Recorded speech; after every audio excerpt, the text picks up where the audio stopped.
QE motor 450 RX, cestovné enduro za dostupné peniaze s menším 450 kubíkovým motorom a hodne orientované aj na zábavu v teréne. Poďme sa na neho pozrieť bližšie. QEčko, tak ako to býva pri tejto značke zvykom, je v základe veľmi dobre vybavená motorka. Poďme sa na všetky tie fičúrky pozrieť postupne. Samozrejme, podvozok máme 21/18 kolesa. Kolesa sú bezdušové s vonkajším výplatom, takže parádne na offroad a zároveň pre veľa ľudí toto je žiaduce z hľadiska riešenia toho defektu. Máme tu plne nastaviteľný podvozok vpredu aj vzadu. Čo sa týka zdvihov, výrobca zatiaľ neudáva, ale čo sme pomerali, vyzerá to na zdvihy okolo 210, možno 220 mm. Samozrejme hovorím o predku, ten zadok sa až tak ľahko nemerá, ale bude niekde na tej istej úrovni. Svetlá výška 210 mm, to takisto tomu odpovedá. Máme tu taký relatívne jednoduchý hliníkový kryt spodku motora, ale tu nájdú dve trubky rámové popod motor, takže to vyzerá veľmi robustne. Vidlica je plne nastaviteľná vpredu, čo sa týka zadného tlmiča. Predpätie sa nedá nastavovať nejakým hydroštelom, ale je nastaviteľné a je nastaviteľný útlm. Zadná kývka je hliníková, nie je to teda nejaký jakel. Čo sa týka motora, tak ten je úplne nový, postavený pre túto motorku. 450 kubíkov, je naladený presne na 35 kW, presne kvôli vodičákom A2. Je to motor nadštvorcový, takže tam je vrtanie okolo 70 a zdvih okolo 58 mm. Takže je jasné, že to je motor, ktorý je taký točivý, športový. On myslím, že bol predtým už použitý aj v naháči, takže je to veľmi podobné ako to má CF-ko. Je to dvojválec, má kľuku posunutú o 270 stupňov, ale je to motor, ktorý má rád otáčky. Krúťak je tam okolo 41 Nm. Tá motorka, tak ako vidíme, je v sérii vybavená padacími rámami, je v sérii vybavená centrálnym stojanom. V sérii nájdeme plnohodnotné LED osvetlenie vpredu, vzadu, to si môžete všimnúť. Navyše sú tu doplnkové LED svetla do hmly. Čo sa týka smeroviek, tie sú umiestnené v týchto blástroch, ale tieto blástre sú zo veľmi silného plastu, nie je to hliník, je to plast. Vraj vydržia naozaj akože hodne. Toto umiestnenie smeroviek si nemyslím, že je presne na adventure motorku najideálnejšie, aby som ich schoval niekde sem do tej zóny, aby jednoducho to bolo čo najmenej na rane v prípade pádu. Plexi je takéto maličké v takomto rally Dakarovom štýle, je nastaviteľné v 8 polohách, ale je fakt maličké. Myslím, že veľmi ľahko sa bude dať vymeniť za nejaké väčšie, kto bude potrebovať. Parádna vec sú zrkadlá, ktoré sú sklopné. Ide to hodne stúha, ale ak ideš do terénu, tak si môžeš teda zrkadlá sklopiť. Ide to síce stúha, vidíte to, ale to zabezpečuje, že tie zrkadlá sa nejako netrasú.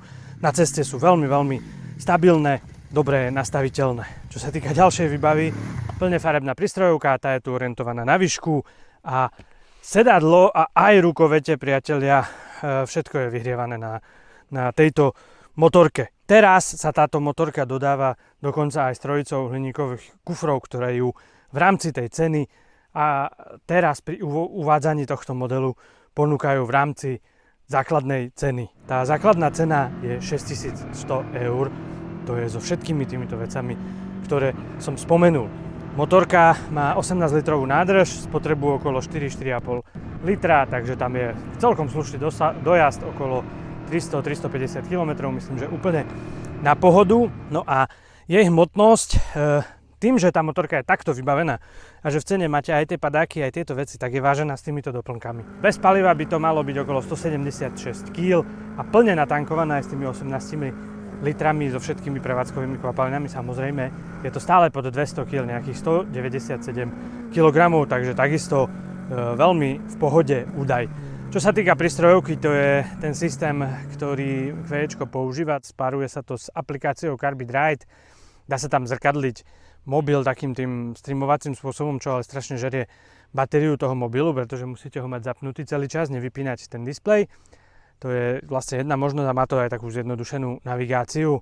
V cene motorky je tam nejaká ročná licencia a potom to treba zaplatiť za nejakých pár euro, aby tá navigácia fungovala. Nie je to celkom ideálne, tá navigácia nemá také tie advanced veci, ako upraviť si trasu, vybrať si prejazdové body, alebo vôbec nevedel som si v tej navigácii vybrať, aby sa mi vyhýbalo diaľniciam, takže je to skôr na také bližšie ciele, keď máte v hlave, že kam chcete ísť, tak si tam môžete postupne hádzať také bližšie ciele a dá sa s tým veľmi dobre jazdiť a jazdím s tým aj tu na v Španielsku, ale ja si myslím, keďže tu táto hrazdička je, tak pekne namontovať nejaký moderný, dneska je toho plno, buď navigáciu alebo nejaký ten displej, ktorý vie Android Auto, Apple CarPlay alebo podobne, už komu čo vyhovuje.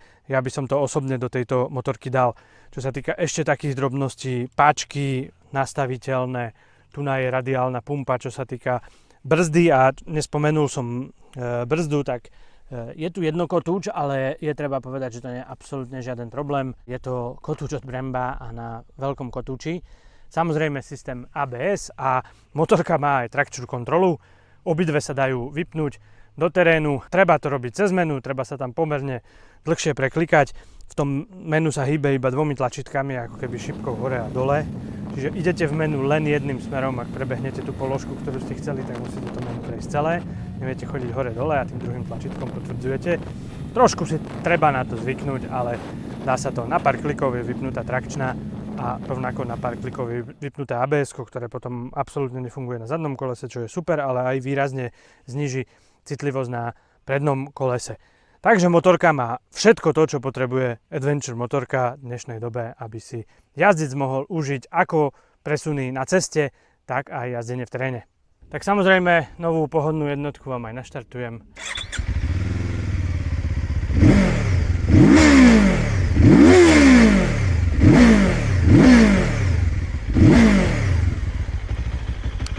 Môžete počuť to, čo som spomínal, motor výrazne podštvorcový, hladný po otáčkach a s takým športovejším charakterom. Kľuka je posunutá o 270 stupňov.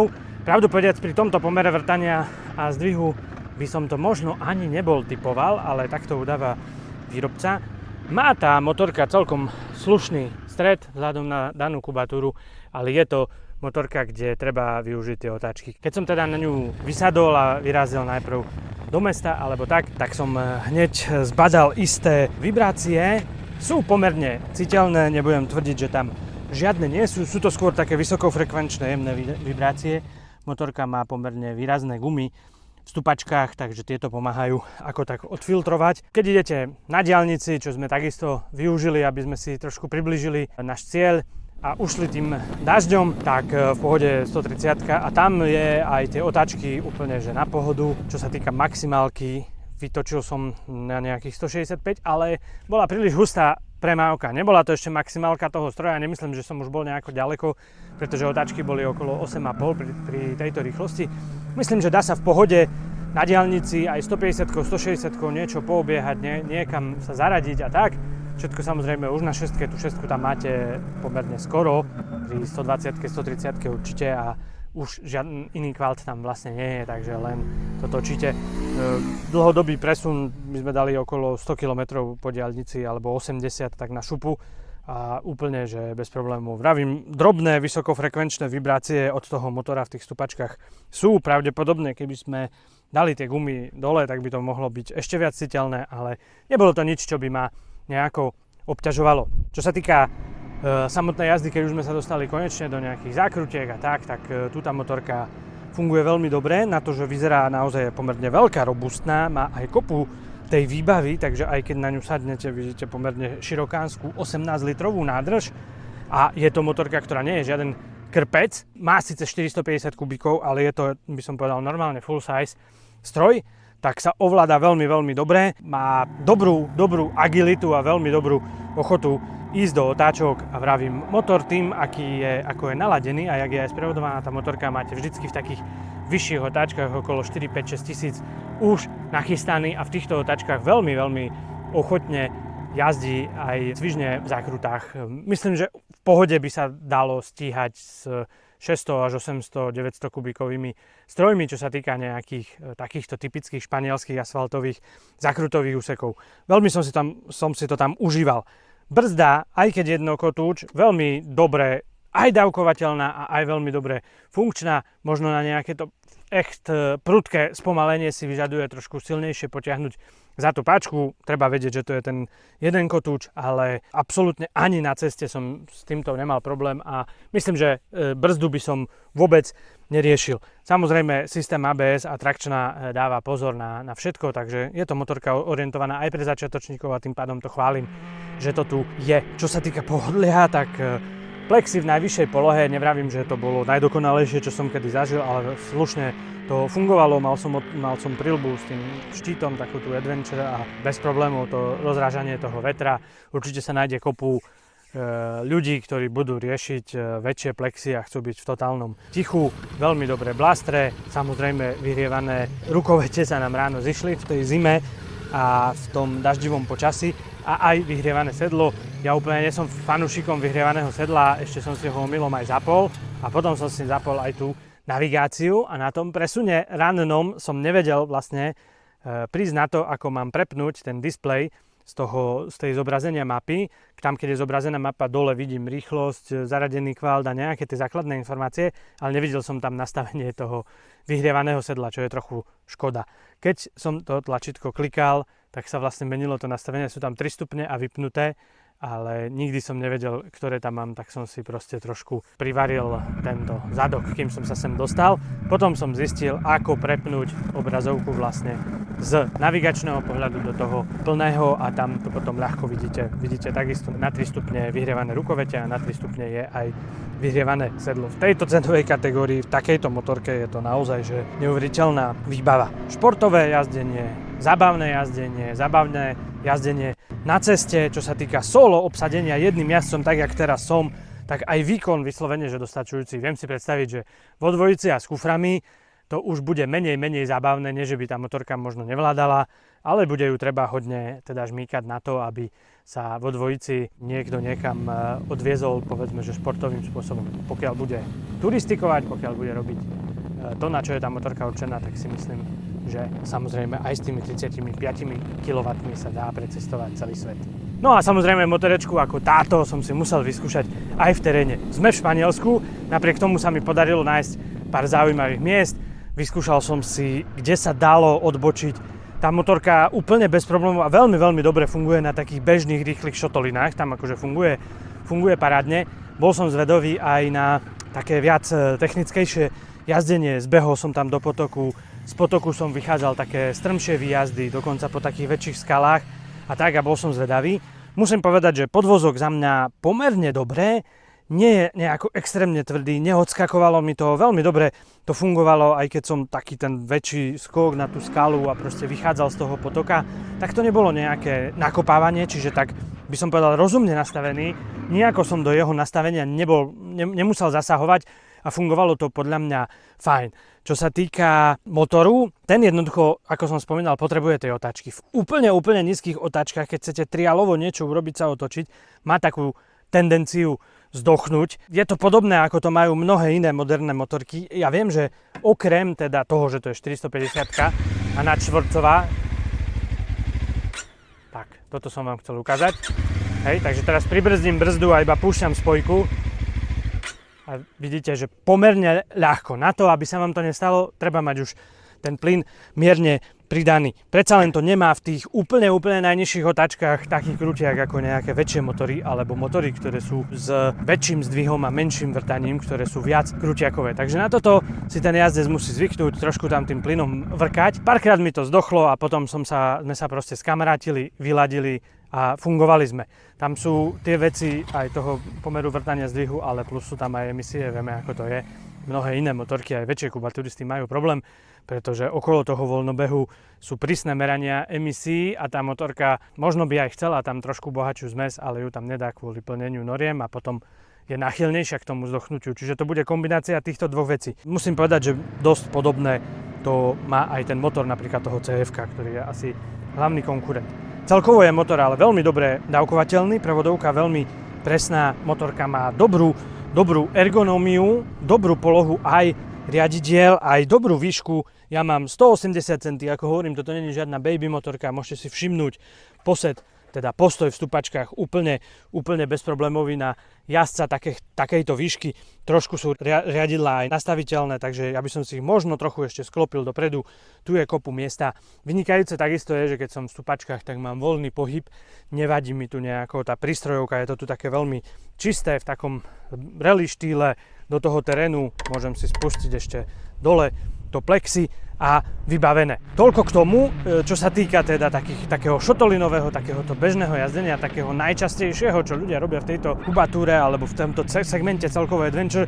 Tam funguje tá motorka veľmi dobre, tuto som si aj niečo odskočil s ňou, žiadne dopady na dorazy neboli, trafil som aj pomerne vyšších rýchlostiach nejaký ten šúter a tak a podvozok chválim. Neotestoval som tú motorku tak, ako keby som ju mal doma týždeň a zobral by som ju na svoju motokrosovú trať a tam skákal lavice, takže to neviem povedať úplne na 100%, ale čo sa týka môjho prvého dojmu z dnešného cestovania, tak podvozok je v tejto motorke vybavený veľmi dobre a nastavený takisto veľmi dobre. Keď som sa tam tak trialovo motal v tom potoku, tak už musím povedať, že po nejakom čase som cítil, že tá motorka čo to váži predsa len z toho potoku v pomerne malej rýchlosti, vytočiť si to tam do toho výjazdu, teraz tam zabrať, vybehnúť po tých skalách ten strmší svah a toto, točil som sa tam mnohokrát a už som cítil, že tá motorka niečo váži. Je to plne vybavený stroj s padacími rámami, so všetkými tými vecami, viac menej plnú nádrž mám skoro, niečo sme 100 km približne z nej ubrali, takže bolo to jednoducho cítiť. Je to, myslím si, že v tej kategórii taká porovnateľná hmotnosť. No a poďme si povedať nejaké plusy, minusy tejto motorky. Tých plusov je za mňa pomerne veľa, pretože tá motorka má neuveriteľnú výbavu. Naozaj je tu všetko, čo si jazdec môže želať, teraz dokonca aj s tou trojicou kufrov, ktorú my tu nevidíme, hliníkových. A vlastne vyhrievané sedlá, hefty, ledkové osvetlenie, doplnkové svetlá a farebná prístrojovka s konektivitou a tak ďalej. Takže čo sa toho týka, veľmi zaujímavý motor, vypletané kolesa s vonkajším vypletom, 2118, dobrý zvuk, dobrý motor a motorka je celkovo vyladená dobre. Čiže tých plusov je extrémne veľa. Ďalším plusom je samozrejme cena. Toto všetko môžete mať za 6100 €. Kveječko má neuveriteľne agresívnu cenovú ponuku. Tak si myslím, že to je akože fakt velikánsky plus. Keby som mal hovoriť minusy, tak jednoznačne spomeniem napríklad tú prístrojovku. Je plne farebná prístrojovka, funguje, trošku sa mi zdá taká opozdená, ten otáčkomer ako keby trošku meškal za tými skutočnými otáčkami. Tá konektivita, to už sme si hovorili aj pred 2 rokmi pri ostatných chvíľčkách, nie je to celkom ideálne. Poprvé je tam nejaký poplatok, po druhé tá navigácia je veľmi jednoduchá, nedá sa nejako nakonfigurovať. Neviete využiť svoju vlastnú Google mapu, neviete využiť body, ktoré máte poukladané v Google mapách, takže je to taká tá navigácia na také tie prískoky, by som povedal. Lepšie ako nič. Dá sa tam zrkadliť ten telefón, ale to je podľa mňa úplne že useless, to je len taká frajerina, čo niekomu ukážete na irisku.